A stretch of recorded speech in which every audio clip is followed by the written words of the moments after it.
Sometimes you hang on with some people who are just go and ask for forgiveness. It's very important. As the teachings of Ahlul Bayt, our sixth Imam, he urged that once you are making invitation for going to Hajj, go and ask even your neighbors, others, that because the nature of our life is, maybe I hurt someone hurt me, whatever, right now it's my turn, I have to go and have just ask for forgiveness and their pardon. Inshallah, you can get it. That's very important, but sometimes it's impossible. For example, those who are not alive or you have no access or whatsoever, for them you offer to look at the prayer and you pay a charity on their behalf. For example, if you have someone who is not alive or is not accessible, pray to Allah of the Salat Istighfar and also pay charity on his behalf that your clean is. Very important. To the point that our sixth Imam urged that any other journey, traveling, if you want to go from your home, you need to have a good atmosphere. Make others laugh and happy and all. But for Hajj, as if a janaza of a person is going out of the home. Hajj is very important. And you don't know that you will come back. That's what our sixth Imam said. As if your janaza is carried on and going out of your home. That's why our Imam used to ask others to even forgive, and the atmosphere is completely. But once you come back from Hajj, it's not a problem because you're tahir, as if you have a new birth and no problem, inshallah. New life is good. Okay. That's very important. Third, preparation, spiritual preparation is well. Make sure that you have your will ready. Those who have children, make sure that you include in your will about children also. We had lots of incidents a couple of years back in Chicago as a family, Muslim family, couple, they were traveling, and while they came from Jeddah to Europe, I believe in one of the German or Frankfurt, some. In accident, both of them they got killed. And 3 children, the property of whom? County and state. Unless you have a will. Muslim community, they fought there for 6 months to get the custody of the children. The Muslim children, because that's a state owned. Unless if you have a will. If he had a will, it was easy for them. Just because of the will, he can transfer. So include your children, your belongings, your property, your dues, whatever. What you should include is very important that your Shari obligations, if you have missing prayers, missing fastings, homes, zakat, whatever, you include that because it's worth for you and you earn for yourself, and that right now you're going, inshallah, for Hajj. Include that, for example, 1/3 of my properties has to go to charities or something like that. That can give you a reward and ajr, only reward. It's very important. Otherwise, you don't know what's going to happen. It's very important to include that. Yes? This has to be certain specific type of form. And you can have you can download from our our website. We have a template for will, but just you can write it down, like a couple of sentences, and you need to either notary public, or you have to have 2 witnesses that this is your will. But I urge that you should get the notary public. With notary public, it's easier. Okay? So no one can doubt about your signature. But if you don't have a notary public, just to write it down, is difficult to prove in the court that it's your will. So that's why the minimum thing is whatever you want to write it down. You need to cover all your financial obligations, your Sharia obligations, your prayer and fasting is very important. You have, for example, this much of prayers missing, fasting missing, so someone can take care of that. Designate one person that if something happened to me on my behalf, so person, or for example 2-3 people, they can take care of that and they can execute your will. It's very important. Fourth is your Shari obligations, which is come to that cause. So you need to make pure your mal or your assets and your earnings. So for that, there is two types. One is those whose earning is mix of halal and haram. They have to go through a different process, which is Radd al-Madalim. Radd al-Madalim is they have to designate some of portion of that, so then they can ensure that in their life, whatever their earnings, there is no haram involved. But most of you, all of you, inshallah, it's not like that, because you are working, your earning is halal, it's not a problem, so you don't have to worry about that. But if anyone has a mix of halal and haram, in that case, because you need to make a fahim, you need to go through Radd al-Madalim. But for those who are earning a normal, like you guys, you need to make sure that either you're in the category of those who pay dues and khums on time every year. So for that, those types of people, you don't have to worry about that. Why? Because you know, for example, first of Ramadan, you are paying khums. So then, now it's in between, so you don't have to worry about that, because you're paying khums. And this will be ma'una. Ma'una meaning that your expense of the year. Second types of people, they pay occasionally, not regularly. Then before Hajj, they have to calculate and they have to pay. What are the rest of them? The third type of people, those who are not paying at all, or they want to start now paying. So for them, they need to calculate all their assets and they have to pay khums, and with that, they're all the asset and also their whatever the expenses will be halal and tahir is not a problem. So either your regular repairs, you don't have to worry about it. Occasionally, you can take care of now. You want to pay, you want to take care of yourself as a first time, so in that case, you need to calculate everything before you go to Hajj. That's very important. How to calculate? Very easy. For those who wants to calculate first time, that is one category. Those who they're paying and they want to calculate, this is the different things. The best thing is, for example, let's say you have your home. One primary home is exemption. One primary home where you live is exemption. You don't need to pay homes. Your car, your belongings, your furnitures, if it's considered as a standard, it's not a problem. Anything lavish or above standard, you need to pay. For example, the standard is to have one decent car here. But if you want to have, for example, very fancy Lamborghini, so and so to 2050, maybe you need to pay homes. Okay? But for regular cars, there is no. But if you want to have, you're one person, or husband who have two cars, but you have 4 cars, so then you need to pay homes for 2 cars. So what are your need is, you don't have to pay for your home, belongings, your transportation, which is car, you don't have to. Anything extra, you need to pay. So for anything extra, could be land, could be second home, could be a cash, could be share, could be anything which you have, even 401ks and all that will cover. So you need to calculate that and you need to pay 20%. Sometimes it's difficult. We have other method for those who are suffering and it's difficult for them. We can have, for example, other one-on-one sessions so they can take care of that. The minimum thing, my recommendation is, if you want to make sure that at least you did whatever the expenses of your trip, pay homes and take care of that as soon as possible, because sooner is better for your own eye. Okay.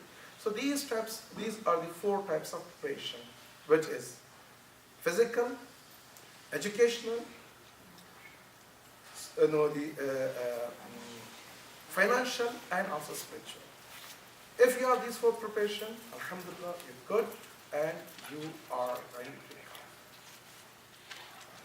go. The second thing is itinerary and where you're going and what you should do. Alhamdulillah, once you get the passport, Brother Muhammad is here, he will inshallah inform you. But as I said, next week or this coming Thursday, please come here between 6 to 8. You'll get the passport and you'll get everything. Some of the books is here. Inshallah, you can read those books. Those who are going from Sabah Hajj group, your flight is 4:45 Emirates Airline from San Francisco to Dubai, and from Dubai to Medina.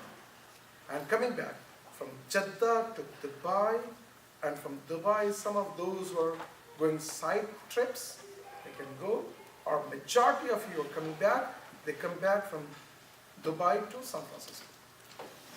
So, San Francisco, you have to be at least 3 hours prior to your departure. So it means you have to be there around 1. Please make sure that you have to be there around 1 p.m. in San Francisco airport. So you have your passport, green card, your ticket, your checks, your immunization card, whatever is needed, you have. I urge that make a copy of all your documents. In case if you lost your passport, green card, you can have a copy. Sometimes, I give you this example all the time. First time we went to Hajj with Hasna Abbas and other groups, 3 passports were missing. So where are these 3 passports? Because the moment you arrive in Medina or Jeddah, they will take your passports and they will give you passport back in airport when you're going back. So during that time, from Mecca, I wanted to go to Jeddah. I want to make sure that all passport we have. We are missing 3 passports. Where is this 3 passport? I think I personally have spent more than 12, 13 hours looking and searching for the passport. Big passport, like this whole pile of the passports. We're not able to find. And in the end, I was so tired. I said, Brother Hassan, do you have a copy? He said, no, I don't have a copy of the passport. While I was leaving, I saw that the table is uneven. What the gentleman did is, he put 3 passports under the table to have a balance. So who's going to talk to this in a Buddha Badawiya? So you cannot. It's difficult. So that's why I urge that have a passport, the copy of your passport, green card, all your necessary documents. 1 copy with you in your handbag, 1 copy in your luggage bag, and 1 copy leave it here. For example, your brother, sister, wife, husband, mother, who are your friends. So they can have that one. In case if you need, you can just call that. I lost my passport. Please send you a copy so you can go to the consulate or the embassy. You can get something. So it's very important that this type of thing happen. No one has a control over that types of thing happen. So you have to have a copy of all your belongings. 1 copy with you, 1 copy in luggage, 1 copy here. That's very important. Just a suggestion. I was thinking I'd scan the documents and email to myself. Good, mashallah, this is also good. Scan that, email to yourself, and you have that. So you don't have to worry about that. That's very important and a smart, step, inshallah. And then our trip will start from San Francisco, inshallah, to Dubai. Majority of those who are going, they will come with us from San Francisco, but some of them, those who are joining from other states or other cities, they will join us in Dubai. What happened is we wanted to have a best flights, but the hotel was reserved from 20th of September till 25th of September. The earliest flight we could get is 20th. So then you're going to lose 2 nights in Medina. But luckily we got the hotel, the ticket for 19. And also other good thing happened is right when you arrive in Dubai, after 3 hours or 4 hours, you're going to have a flight to Dubai. So you don't have to go out of the Dubai and stay there, because typically majority of the flights is you're going to spend 16, 18 hours in Dubai, you're going to provide a hotel, and you can take care of that. But this itinerary we got both sides. You don't have to stay in Dubai, and you can go right away from Dubai to Jeddah. So instead of sleeping in Dubai, we can spend a time in Jeddah, in Medina, like 16, 18 hours, which is very good, alhamdulillah. So we're going there. Some of you who are traveling with mahram, and some of you don't have a mahram, we have arrangement for the mahram. I'm going to give you guideline what to do and how to stand. Because, for example, Saeed and his wife, they want to travel. They have to be together. So in order to enter to the airline, they check in San Francisco, and also they check in Dubai. So both places, they have to be together.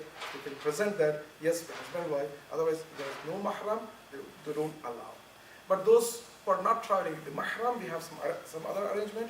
I will let you know one by one, inshallah, so you don't have any problem there. Because most of us, all of us, are going together, there's not going to be any problem, inshallah. Those who are traveling with other groups, please make sure that you check with your group, what is your itinerary, when you're going, and when you're going to reach there, and when you're coming back, all that, you need to have that itinerary, inshallah.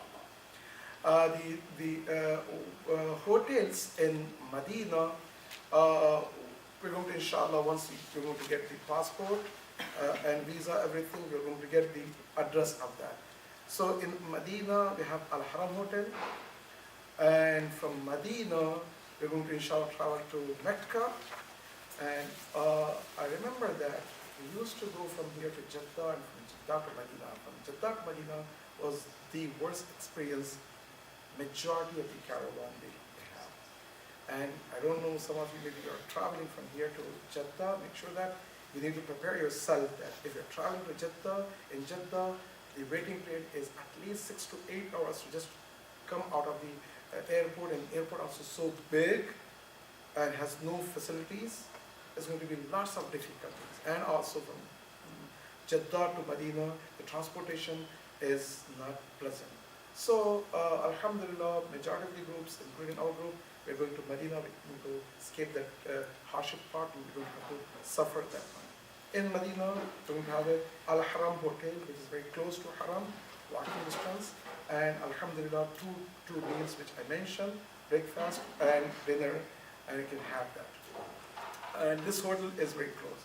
Now for the Mecca part. Mecca part is difficult part, and especially peak season, high season, majority of the caravan, they play around to accommodate and to have a best deal. So especially those who are close to Haram, when we say close to Haram, what types of hotel and so on and so forth, lots of other arrangements. What we did is we had two options. One is to stay in close to Haram from 1st of Dhul Hajjah till 9th of Dhul Hajjah, and 9th of Dhul Hajjah we go to Mina, Mashar Arafat, and then come back and stay 2 days in Aziziyah and come back. Or from 5th of Dhul Hajjah to 14th of Dhul Hajjah. So we calculated both. What we came to conclusion is from 5th or 4th of Dhul Hajjah to 14th of Dhul Hajjah, it will work us better. Why? Because even if you are in Mina, Mashar Arafat, you will have access to the hotel, and you can stay in hotel, and you can take care of that and shower, having rest, and all other things. So we choose this from 4th or 5th of Dhul Hijjah to 14th of Dhul Hijjah, and then 15th of Dhul Hijjah we're coming back here, inshallah. So for first 3